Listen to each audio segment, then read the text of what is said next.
দেখুন, সেনাপ্রধান যে কথাগুলো বলেছেন এই কথাগুলো তিনি বলতে বাধ্য হয়েছেন বলে মনে হয়েছে।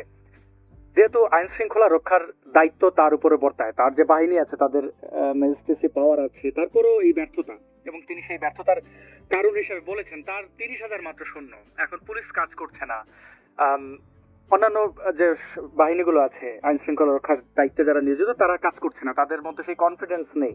এবং আপনি এটা খেয়াল করেছেন এবং উল্লেখ করলেন যে তিনি বলছেন ডক্টর মোহাম্মদ ইউনুস কেন তিনি প্রধান উপদেষ্টা উল্লেখ করেননি, আরো কয়েক বিষয়ে তিনি কেন তিনি আওয়ামী লীগকে নির্বাচনে চান, ইনক্লুসিভ শব্দটি থেকে তিনি স্পষ্ট করেছেন। এবং এই যে বাংলাদেশে যা এখন ঘটছে এটা নজিরবিহীন, নৈরাজ্য, লুটপাট, জননিরাপত্তা শূন্যের, মানে হয় না শীতের দেশে, মানে শীত 0 ডিগ্রিতে এসে মাইনাসে যাওয়া শুরু করে, তো এইগুলো মাইনাসে গুনতে হবে।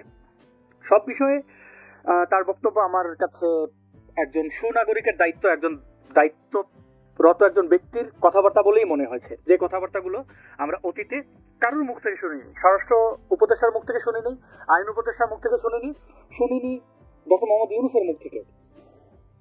আপনি কি মনে করেন গত 4 আগস্টের কথা আমরা দেখলাম তৎকালীন স্বরাষ্ট্রমন্ত্রী আসাদুজ্জামান খান কামাল তিনি সংবাদ সম্মেলন করলেন, যদিও তিনি রাত 3টার সময় করেন নাই, রাতেই করেছেন স্বাভাবিক নিয়মে, তো তিনি একই রকম দাম্ভিকতা, মানে খুব মুড নিয়ে, কাউকে কোনো তোয়াক্কা না, এত মানুষ রাস্তায় নেমেছে, তার এই বিষয়ে কোনো কথা না, এবং এটা কাকতালীয় না, এটাই বাস্তবতা যে তিনি উঠে দাঁড়াতে চাইছিলেন বারবার, যে সাংবাদিকদের কোনো প্রশ্নের উত্তর দেবেন না, একই কাজ কিন্তু স্বরাষ্ট্র উপদেষ্টা করেছেন।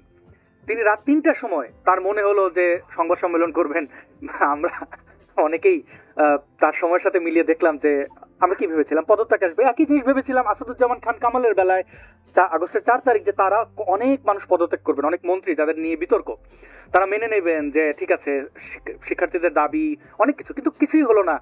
পুরোটাই হচ্ছে যে আমাদের সাথে কিন্তু প্রতারণা করা হলো, আমাদের সাথে তিরস্কার করা হলো, যে পদত্যাগ তো দূরের কথা, কি সাহস কত বড় পদত্যাগের কথা তোলা হবে। একই কাজ কিন্তু এই স্বরাষ্ট্র উপদেষ্টা করেছেন।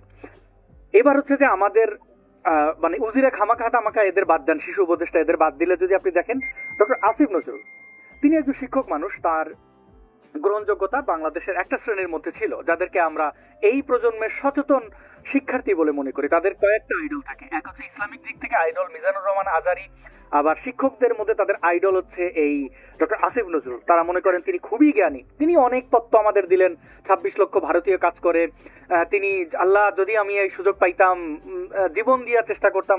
কিন্তু তাকে দেখলাম উনি আইসা সাংবাদিকরা যখন প্রশ্ন করেন আইন শৃঙ্খলা নিয়ে, বলে এটা স্বরাষ্ট্র উপদেষ্টার দায়িত্ব, আমারে কেন বলেন, আপনারা জানেন না কোথায় গিয়ে প্রশ্ন করতে হবে। তার যে এই যে অতীতের সব কথাবার্তাগুলো এখন চাপাবাজিতে রূপান্তরিত হয়েছে।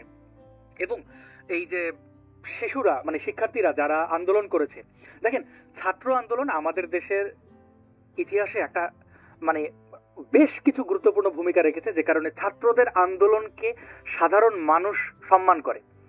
সন্ত্রাসী, গুন্ডা, বদমাশ, এই যে মাফিয়া, এরা ভয় পায় ছাত্রদের, অসৎ পলিটিশিয়ানরা ভয় পায়। আমরা 52-এর ভাষা আন্দোলন দেখেছি, পাকিস্তানের মতো একটা এত বর্বর একটা শাসন ব্যবস্থাকে ছাত্ররা ভেঙে দিয়েছে, আমরা বাংলা ভাষাকে পেয়েছি, রাষ্ট্রভাষার ঊর্ধ্ব হয়নি। আমরা এরশাদ বিরোধী আন্দোলন ইতিহাস থেকে দেখেছি, আমার তখন জন্ম হয়নি, আমি ছোট।